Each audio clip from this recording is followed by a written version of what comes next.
Halo. Assalamualaikum warahmatullahi wabarakatuh. Kami dari kelompok 7 yang beranggotakan saya sendiri, Wahyu Wulan Suci dengan NIM 811421745. Saya Aisyah Maharani dengan NIM 811421751. Saya Lintang Anjani dengan NIM 81114214747. Saya Febriana Maharani dengan NIM 81114211748. Dan di sini kami akan menjelaskan materi terkait pentingnya kekayaan intelektual. Bidang yang kami ambil adalah hak cipta dan juga rahasia dagang. Berikut paparan materinya. Materi pertama yang akan kami sampaikan adalah terkait hak cipta. Pengertian hak cipta adalah hak eksklusif atau hak yang hanya dimiliki si pencipta atau pemegang hak cipta untuk mengatur penggunaan hasil karya atau hasil olah gagasan atau informasi tertentu pada dasarnya. Hak cipta merupakan hak untuk menyalin suatu ciptaan atau hak untuk menikmati suatu karya secara sah. Definisi yang diberikan Undang-Undang Nomor 28 Tahun 2014 tentang hak cipta yang memberikan pengertian hak cipta. Hak cipta merupakan sebuah hak eksklusif pencipta di mana hak ini timbul secara prinsip deklaratif setelah suatu ciptaan diwujudkan dalam bentuk nyata tanpa mengurangi pembatasan sesuai dengan ketentuan peraturan perundang-undangan. Selanjutnya yaitu fungsi hak cipta. Hak cipta berfungsi untuk menghargai suatu karya dan mendorong pencipta karya tersebut untuk menghasilkan karya baru. Tujuan dari pelaksanaan hukum hak cipta adalah melindungi hak-hak berikut. Yang pertama, hak cipta sebagai hak eksklusif. Dari pengertian hak cipta yang diatur dalam Undang-Undang Nomor 28 Tahun 2014 dapat diketahui bahwa hak cipta sebagai hak eksklusif. Dengan hak eksklusif, seorang pencipta atau pemegang hak cipta mempunyai hak untuk mengumumkan, memperbanyak ciptaannya, serta memberi izin kepada pihak lain untuk melakukan perbuatan tersebut. Yang kedua, hak cipta sebagai hak ekonomi. Sebagai hak kekayaan intelektual, maka tergolong sebagai hak ekonomi yang merupakan hak khusus pada hak kekayaan intelektual dan dapat dilihat dari penerapan hak eksklusif sebagaimana yang telah dijelaskan sebelumnya. Seorang pencipta atau pemegang hak cipta melakukan perbanyakan ciptaan kemudian dijual di pasaran, maka ia memperoleh keuntungan materi dari perbanyakan ciptaan tersebut. Yang ketiga, hak cipta sebagai moral. Berbicara tentang hak cipta tidak dapat dilepaskan dari masalah moral karena di dalam hak cipta itu sendiri melekat hak moral sepanjang waktu. Perlindungan hak cipta masih ada. Masalah moral muncul pada dasarnya setiap orang mempunyai keharusan untuk menghormati atau menghargai hak cipta orang lain. Dengan mempunyai hak moral, pencipta memiliki hak untuk dicantumkan nama atau nama samaran di dalam ciptaannya maupun salinannya dalam hubungan dengan penggunaan secara umum. Yang keempat, hak cipta sebagai hak terkait.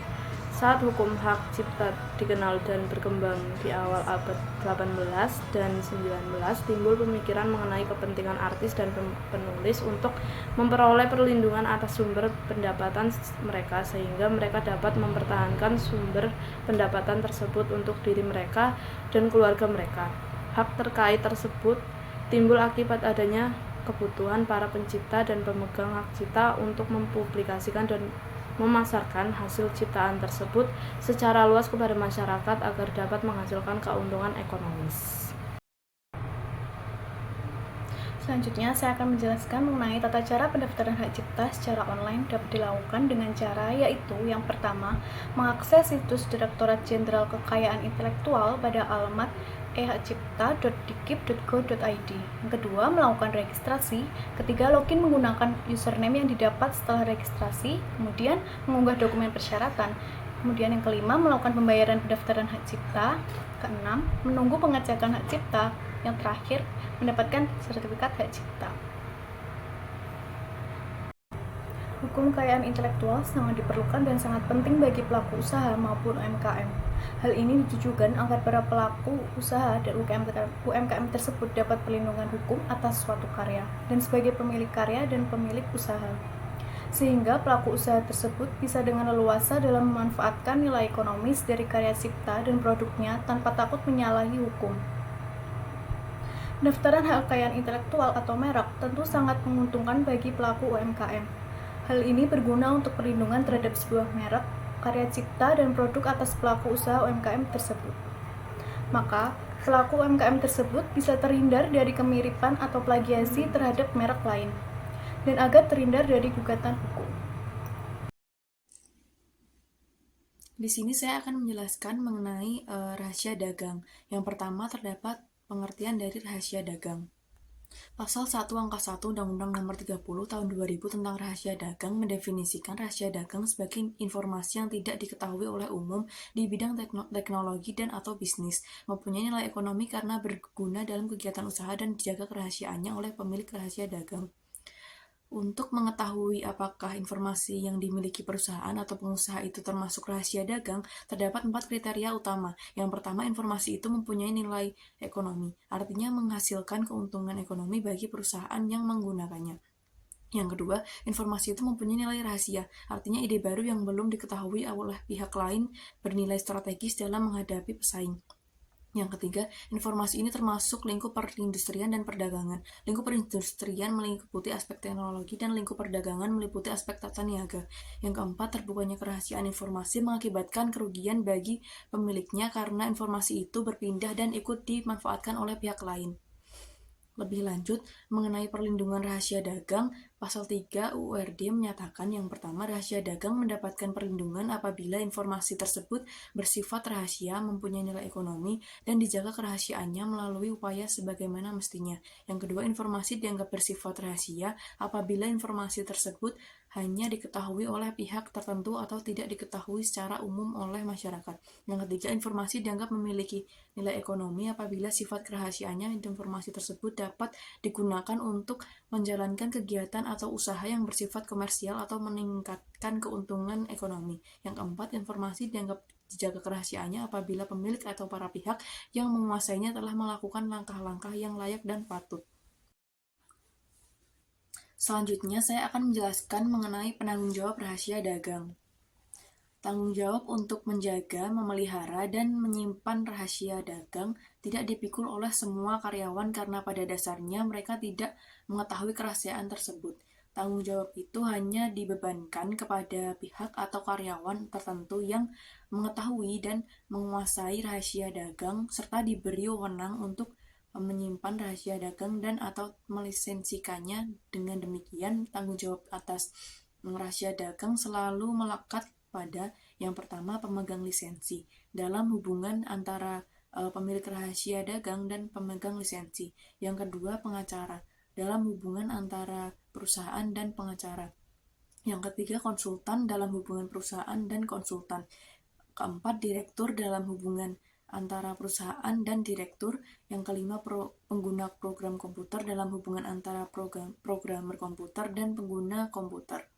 Disarankan untuk membuat perjanjian terhadap pihak-pihak yang dapat mengakses informasi rahasia dagang untuk menjamin bahwa pihak tersebut tidak akan menyalahgunakan rahasia dagang tersebut. Terima kasih. Undang-Undang Rahasia Dagang atau UURD mengatur mengenai informasi dari suatu perusahaan yang dapat dilindungi oleh rahasia dagang. UURD Indonesia ini mengatur mengenai ruang lingkup rahasia dagang. Yang pertama ada metode produksi, metode pengolahan, metode penjualan, yang terakhir informasi lain di bidang teknologi dan bisnis yang memiliki nilai ekonomi dan tidak diketahui oleh masyarakat umum. Yang selanjutnya ada lisensi rahasia dagang. Dalam pasal 4 UURD menyatakan bahwa pemilik rahasia dagang memiliki hak untuk 1. Menggunakan sendiri rahasia dagang yang dimiliki. Yang kedua, memberikan lisensi kepada orang atau melarang pihak lain untuk menggunakan rahasia dagang atau mengungkapkan rahasia dagang itu kepada orang lain untuk kepentingan pribadi. Yang kedua, dalam pasal 4 dapat dilihat bahwa rahasia dagang ini bisa dialihkan oleh pemegang rahasia dagang kepada pihak yang lain. Yang selanjutnya, ada pentingnya sebuah rahasia dagang itu. Mekanisme perlindungan rahasia dagang adalah sepenuhnya diupayakan oleh sang pemilik rahasia dagang tersebut. Dijaga kerahasiaannya agar tidak terbuka kepada masyarakat. Oleh karena itu, jangka waktu perlindungan rahasia dagang adalah selama rahasia dagang tersebut belum terbuka. Rahasia dagang tidak ada pendaftarannya karena tidak memerlukan pendaftaran.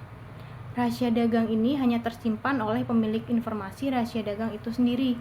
Kekayaan intelektual ini istimewa karena tidak perlu didaftarkan dan tidak perlu diumumkan untuk mendapatkan perlindungan hukum. Nah, perlindungan rahasia dagang ini perlu tindakan nyata atau konkret dari si pemilik rahasia dagang. Tindakan atau langkah-langkah yang diambil merupakan suatu bentuk perlindungan. Negara memberikan perlindungan bagi rahasia dagang yang telah dilakukan upaya dan langkah-langkah untuk menjaga kerahasiaan. Upaya ini sangat penting, khususnya bagi pelaku usaha yang memiliki keterbatasan biaya dan kemampuan untuk didaftarkan hak paten. Suatu pilihan bagi pelaku usaha untuk melindunginya sebagai hak paten atau hak rahasia dagang.